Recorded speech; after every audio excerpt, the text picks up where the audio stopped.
አንድ እውነት እነግርሃለሁ፣ ነገር ግን ማልቀስ አይፈቀድልህም። ተስማምተናል።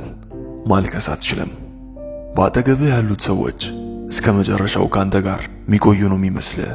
በታመምክ አልጋ ላይ በወደቅክ ጊዜ እስከ መጨረሻው የሚወዱና ካንተ ጎን የሚቆዩ ነው የሚመስልህ።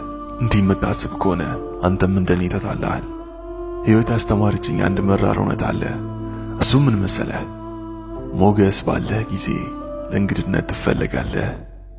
ለዛ ባለህ ጊዜ ቤታቸው ትጋበዛለህ።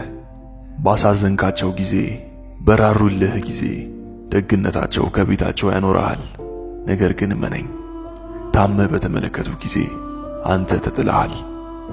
በፊት ላይ አልጋ ላይ የኖረው ያ ሽባ ሰው አልጋውን ተሸክመው ወደ ጸበል የማይወስዱበት ምክንያት የድህነት ሽሚያ ወይም ጸበሉን ተሻምተው ለመጠመቅ ይመስለኝ ነበር።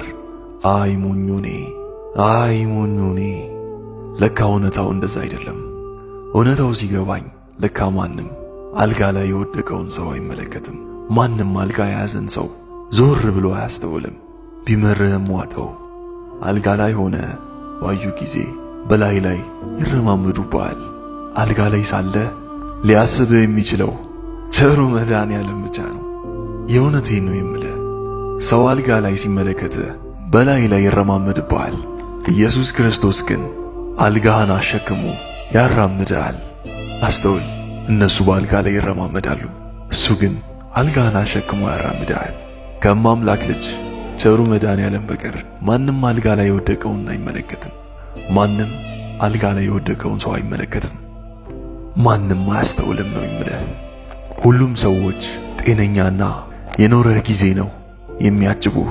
እሱ ግን ምንም ሳይኖርህ ሁሌም ካጠገብህ አለ። አሁን ይህን ጥያቄ ልጠይቅህ፣ ለማን ነው ጊዜ መሰጠት አለበት ብለህ ታስባለህ ታዲያ?